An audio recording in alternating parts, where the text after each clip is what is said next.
I'm Yonason Goldson, Director of Ethical Imperatives, with my new friend Scott Ferguson. And if you really want to level up, please listen to our conversation. I mean, he's so much energy, made me energetic more than I usually am. And we had a great discussion about ethics, values, and the purpose of life.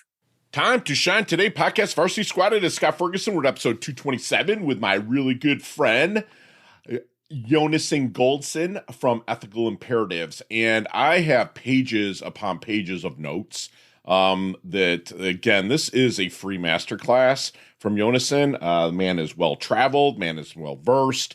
He's just amazing. So I'm just going to kind of shut up and get right into the interview. So sit back, relax. Again, break out your notebooks because here comes my really good friend, Yonason Goldson from Ethical Imperatives. Let's level up.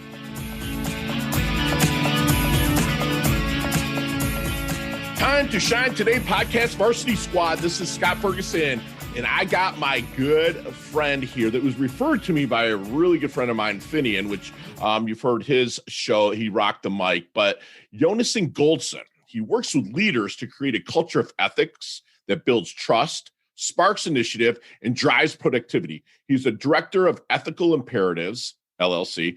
He's a TEDx speaker, community rabbi, recovered hitchhiker, which you have to go to his about page and read the story about this. This guy is fantastic. And he's an author of hundreds of articles and 6 books applying ancient rabbinic, he's going to correct me in this, rabbinic wisdom to the modern secular world. And I'm going to have a giveaway at the end. So make sure you stay on and hear this story and the knowledge nuggets that Yonason's going to drop. I'm going to have a giveaway for Grappling with the Gray book that will be signed by my good friend Yonason. So Yonason, thank you for coming on. Please introduce yourself to Time to Shine Today Podcast Varsity Squad. But first, what's your favorite color and why?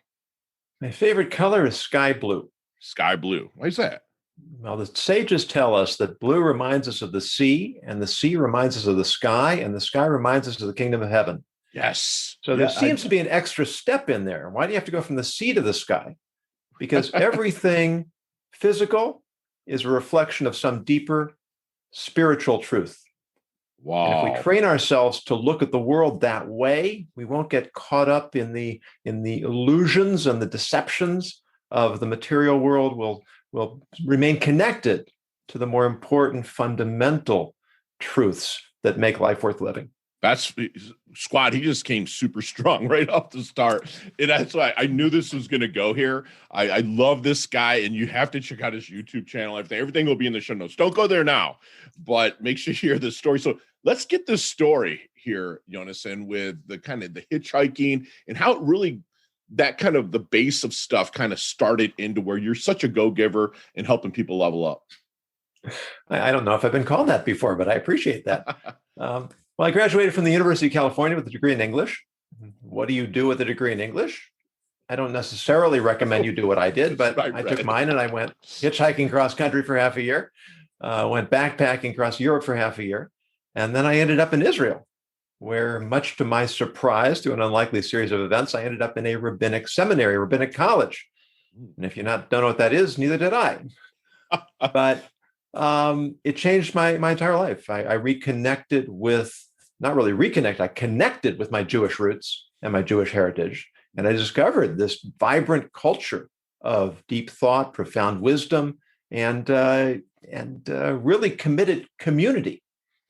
Stayed in Israel for 9 years, met my wife, had our first 2 kids, and then I started on my career as a high school teacher, teaching high school, teaching the values that I had learned and discovered to young people so that they could have the access to the wisdom that had changed my life, inspired me. So I taught for 1 year in Budapest, Hungary, 2 years in Atlanta, Georgia, and 20 years in St. Louis, where I live now. And in 2016, I retired from teaching. And I started my business as a speaker and trainer and coach, helping professionals recognize why good ethics is good business. Are you bilingual or trilingual, or what's your story? I try to be lingual. I can get by in Hebrew if I really have to. Not terribly adept. God gave me the capacity for one language really well, and that's English. Me too. So where did you grow up then, Yonason? In California? To the extent I grew up in Los Angeles. Okay. I escaped after high school. Okay. Went to college in Northern California, Got it. and Okay. been around the block a couple of times since then. Was your family deep into the Jewish, for like lifestyle religion? Not at all. Okay. All right. I never had a bar mitzvah ceremony. Okay. Never learned the aleph base, the alphabet. Really had no. I mean, I knew I was Jewish. I knew it meant something, but I couldn't have articulated why it was important. I hadn't studied anything about it, and so, discovering who we are. I mean, we talk about that a lot. Sure. Right? We all want to find ourselves. Our roots, absolutely. And the only reason why I asked is I'm from Detroit area, and West Bloomfield Hills is a really big Jewish community. Probably 50% of my friends growing up were Jewish. I just wonder if there's a big community that you grew up with out there. So excellent. So Yonason, what do you think makes a great ethical leader? Well, I like to use the acronym ethics. That an ethical leader is somebody who feels empathy. That's the E. Right? To know your people, know their pain, know their joy, their hopes, their fears, their desires. The T is trustworthiness.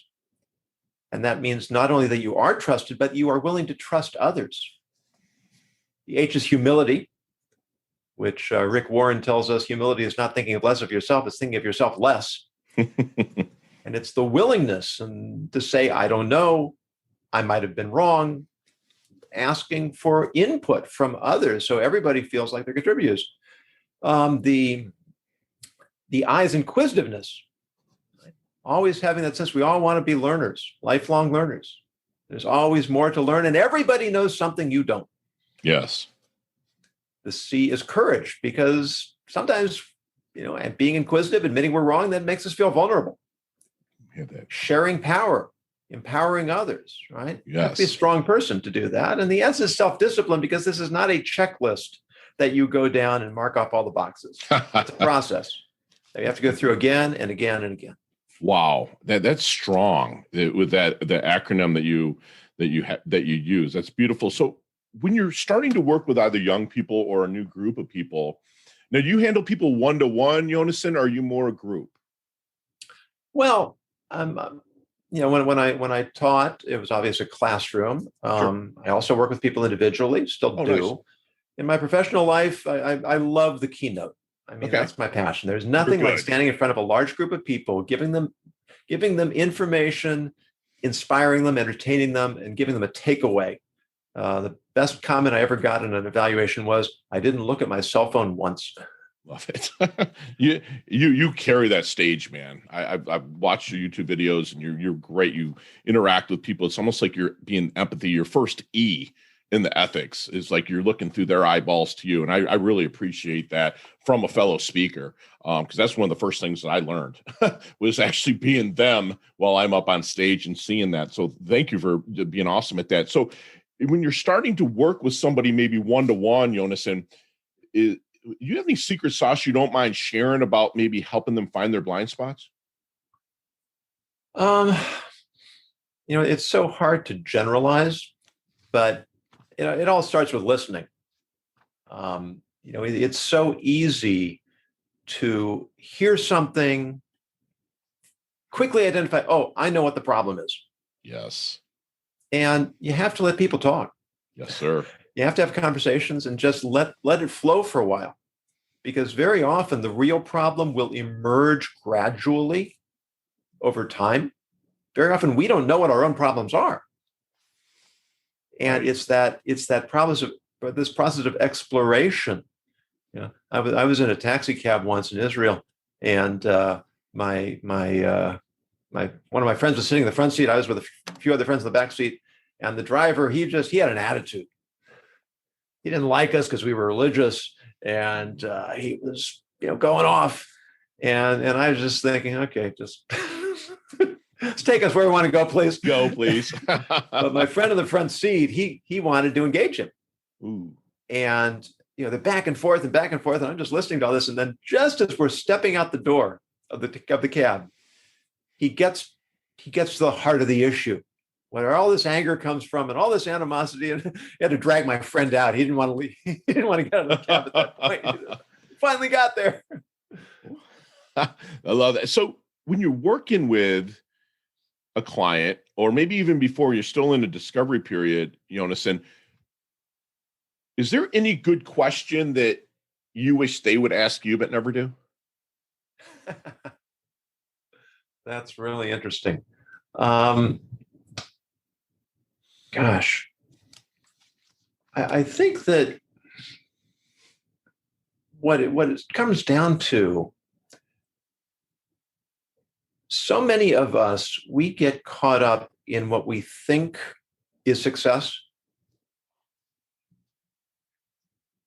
And my definition of success is fulfilling the potential that we have in a way that contributes to a better world. Wow. So I suppose the question would be, what is my unique talent? What is my unique potential? Yes. What am I in the world for? And the answer is Wow. never to make money. Never. Exactly. It's a good thing. I'm all in favor of making money. But Wow. that will come more naturally if we are aligned with our own purpose. Wow. Yes. Yeah, I got notes, squad. You better be taking them, because that's just magical. Those knowledge nuggets are just. Well, that's the question. I never even thought of that before. So that you just brought that out of me.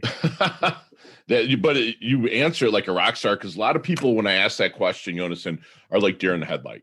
They're like, they are. It's like a lot of times, me being a coach, I wish people would ask me what I think that I expect of them sometimes. But what you just said with, the unique talents, align with your own purpose, and also your definition of success is fulfilling potential we have in a way that contributes to a better world. That's all just solid gold knowledge nuggets. Thank you for sharing that. So, Yonason, have you ever seen the movie Back to the Future? Yes. Okay, let's go back with Marty McFly. Let's get in that DeLorean. Let's go back to the 22-year-old Yonason. What kind of knowledge nuggets would you drop on him to maybe help him level up quicker, shorten his learning curve, or blast through? Maybe slow down. Okay. I've always felt this impatience to get to the next thing. And so sometimes when I get to the next thing, I'm not quite ready for it. No, I enjoy the journey a little bit, right? And well, enjoy the journey is true. It's just a cliche, but cliches are usually cliches true. are great. The book I'm actually writing is called Regurgitate. That's literally the book, right? And it's all about nobody's invented anything. I mean, if you look at the big names like Tony Robbins, he's just regurgitating his own way, Jim Rohn, Earl Nightingale, all the way back to the Stoics, right? So sure. that's cliches are fine with me, brother. So, Yonason, how do you want your dash remembered? That little line in between your incarnation date and your expiration date. How do you want Yonason's dash remembered? So when I was teaching in Atlanta, I always used the Socratic method. Ask questions, show students that they can get to the answers on their own. And one time I was teaching this very bright girl. In exasperation, she says, "Why can't you just tell us the answer?" Get there, enjoy it. And so I suppose what I'd like it to say is, he made us think.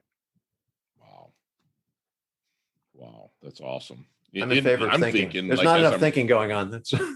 I'm thinking in this whole conversation, and it's making me level up as I'm sitting here trying to write as fast as the knowledge nuggets you're dropping. So thank you again, man. Then what keeps you up at night, Yonason? Aside from having caffeine too late in the day, right here too. I'll catch myself at like 2:30 in the afternoon enjoying a coffee. I'm like, man, they're just my early morning. Pay for this later. I got you. I think it's the illusion that I'm in control. Okay. The only thing we really have control over are our own choices and our own responses. We don't have control. We don't have control over over outcomes. You mentioned the DeLorean in Back to the Future. You remember the story of John DeLorean? Yes. He was the president of General Motors, and he left to start this car company, and everybody said he's going to make a fortune. Yes. And it sure looked that way until it came a recession. Everything went south, and things did not end up so well for him. Right. He did everything right. Yes, sir. But events outside his control came along, nothing he could have done. Right. So our job is not to achieve the outcomes. Our job is ultimately to, in Judaism, we have this phrase, tikkun olam. It translates as repair the world. And people think that means go save the rainforests, go save the whales. It means I am the world that I'm responsible for. And my job is to perfect myself as best I can, to effect all the repairs to make myself into the best version of myself I can. I love that. I love that. So what would your definition of responsibility be then? Responsibility definition. Wow, that's that's interesting. I always thought responsibility was so self-evident, it didn't need to be defined, but definitions are useful. Yeah. Let me turn it around for a moment. Sure. My definition of ethics, which is another word we don't really understand, but we use, right, is the discipline of recognizing and taking responsibility for the impact our actions have on others. Yes, sir. And when it comes to responsibility, you hear politicians all the time, right? I take responsibility for that. Well, yeah, and what are the consequences? Right. Responsibility means that if something goes wrong, I'm going to do whatever's in my power to fix it. Love that. I love it. My coach for a little bit and one of my mentors, Rod Harrison, said responsibility is rooted right in the word itself. It's the ability to respond. I like it. I love that. And you mentioned we have control over our emotions and our responses. So right there is like my new definition for responsibility. I got, Scott, from you. So thanks again, man. So what do you think, Yonason, people misunderstand about you the most? The opening line of my TED Talk is, I am a religious fundamentalist. And as I deliver that line with a very sort of stern face, and there is dead silence in the auditorium. Right. And then I stepped forward, broke into a smile, said, I know that's a dangerous way to start a talk. But and everybody cracked thinking, man, again, empathetically, I mean, looking through their eyes, I mean, some people probably didn't even understand what you meant by that, and other people are like aghast. So like that's awesome. That's awesome. And the best moment for me was when I finished and I came out and a woman intercepted me in the hall and she said, when you got up on that stage, I knew exactly what kind of person you were. And I knew exactly what kind of talk you were going to give. And you just blew away all my expectations. Thank you. And that was priceless. Isn't it? Yeah. Because, we are so caught in our labels and our stereotypes. We don't actually see people. So you can be devoutly faithful person and still have a sense of humor and still respect every human being, regardless of their beliefs, lifestyles. Yeah. Sure. Absolutely. So, Yonason, let's take out of the equation our computer, our cell phones, tablets. What are 3 things? People, places, or things. 3 nouns that Yonason can't live without. I suppose my family. Love it. My community. And nature. It was quick and convicted. I love that. Hey, time to shine today. Podcast Varsity Squad. We are back with my good friend, Yonason. And Yonason, we have a leveling up lightning round. You and I'm going to ask you 5 or 6 questions. You and I know. I cannot wait to have coffee with you when I'm in St. Louis. If you drink coffee. Oh, you do drink coffee. We won't drink it late. You and I could talk an hour on each one of these questions, but you got 5 seconds with no explanations. You ready? You can do it. I promise you. Okay, give it a shot. All right, here we go. Let's level up. What's the best leveling up advice Jonason's ever received? Always have something insightful to say when you go into a gathering. Love it. And you do that. You open the stage with that. It's beautiful.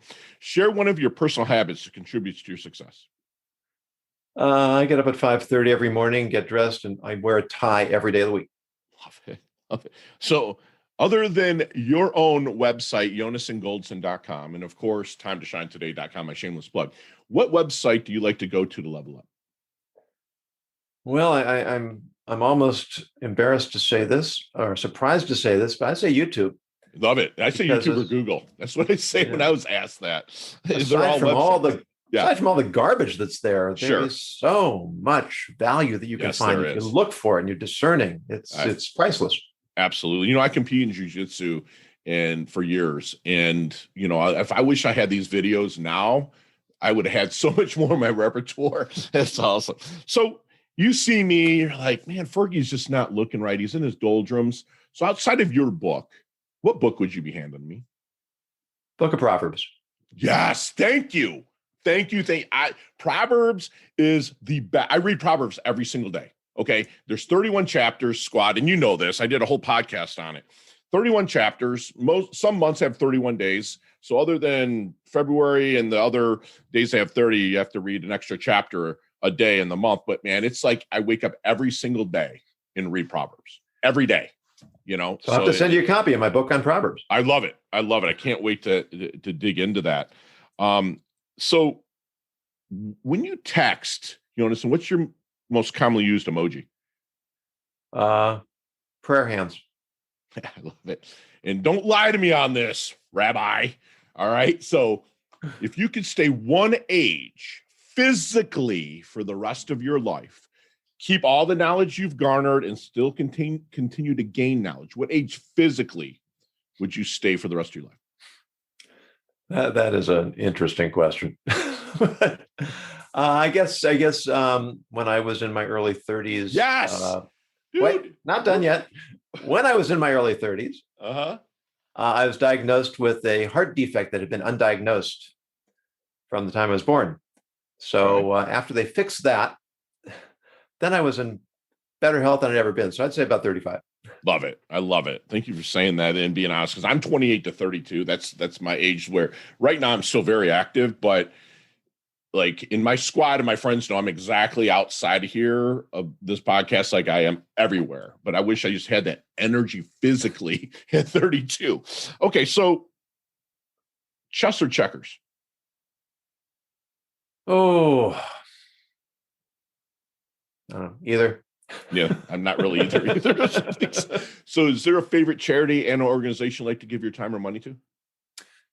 Yeah, it's called High Lifelines. It's a camp for children who have serious medical conditions to give them a joyful experience in spite of their circumstances. I'm going to tell my producer, get that link that you just mentioned so we can throw it in the show notes.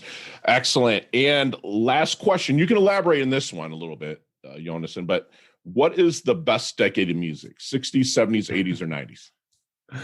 Well, might be the only thing that the decade's best for, but I'd say probably the 70s. 70s? Yeah, I love the 70s. It reminds me of going back. I was born in 72, so it kind of reminds me of going back to my mom and dad, during that time, because just kind of growing up and dancing around in there. So Yonason, how can we find you? My website's a good place, which is my name, Yonason Goldson, YONASON, GOLDSON.com, and very active on LinkedIn. So I encourage people to connect with me there. Yes, you are very active, and it's fantastic. And squad, he wrote a book. It looks like it dropped in October of 2020. I'm ashamed to say I haven't read it yet, but it's called Grappling with the Gray, an ethical handbook for personal success and business prosperity. And I'm going to give a free copy autographed by my good friend Yonason here to the first person that puts in grappling. Make sure they add grappling to either a Twitter comment, a YouTube comment, LinkedIn comment. If you put grappling in there, I'll know that you listened this far, and I will make sure that you get the hand-cocked version of my good friend Yonason's book here. And I can't wait to dig into it as well. And Yonason, I need you to do me one last favor, please. Can you please leave me with one last knowledge nugget? And the squad, one last knowledge nugget you want us to take with us, internalize, and take action on. Well, as long as you gave me that very nice plug for my book, I like to say there is no app for being ethical. No app for being ethical. That is strong. That's strong. What's that? People confuse what's legal with what's ethical, and they're completely different. And when things are black and white, they're relatively simple, but most of life is grappling with those gray areas. Yes. And so you can't just follow the compliance rules. You just can't follow the laws. It's the spirit of the law. It's but reading between the lines. It's evaluating every situation individually that's going to bring you to the ethical conclusion if you want to, and if you develop that capacity to think ethically, see ethically, and act ethically. That's amazing. And everybody, we've just gotten a free, that's FREE masterclass from my good friend Yonason Goldman. I mean, he opened it with the sea, sky, and heaven. Just go back and re-listen to how he opened this podcast. And everything is a reflection of our spiritual truth. He brings in ethics with an acronym for E is empathy, T is trustworthiness, H is humility, I is inquisitiveness, C is courage, and S is self-discipline. Fantastic. Dude, I learned so much from that squad with that. And then he finds blind spots in the people that he coaches up and levels up by listening. He's not only listening with his ears, but he's listening with his eyes. He's listening for your nonverbal actions. That's the kind of guy that my good friend Yonason is. He don't want you to get caught up in chasing success. He wants you to fulfill your potential we have in a way that contributes to a better world. Ask yourself what your unique talent is and align with your own purpose. I want you to slow down a little bit, still be progressive, still be ambitious, but enjoy that journey a little bit. We only have control really over our emotions and responses. And our job is to be responsible for our own world. And if we make our own world good, it'll reflect on others to help them level up as well. And lastly, he said there's no app for being ethical, and that is awesome. And Yonason, you're awesome. You level up your health. You level up your wealth. You're a go-giver. You're always progressing. You've earned your varsity letter here at Time to Shine today. Thank you so much for coming on, my friend. Thank you, Scott. It has been a real pleasure. Awesome. Talk soon. Hey, thanks so much for listening to this episode of Time to Shine Today podcast, proudly brought to you by Sutter & Nugent Real Estate Excellence, who can be reached at 561-249-7266 and online at www.sutterandnugent.com. If you're a business owner or professional who would like to be interviewed on Time to Shine Today, please visit timetoshinetoday.com/guest. If you like this episode, please subscribe on Apple Podcasts, Google Podcasts, Stitcher, Spotify, iHeartRadio, or wherever you get your podcasts. There's a link in the show notes to our website. Also there, you will see our recommended resources. We hope that you will support our show by supporting them. If you like what you've been listening to, it'd be great if you could just give us a 5-star rating and tell your friends how to subscribe while you're at it. I'm your host, Scott Ferguson, and until next time, let's level up. It's our time to shine.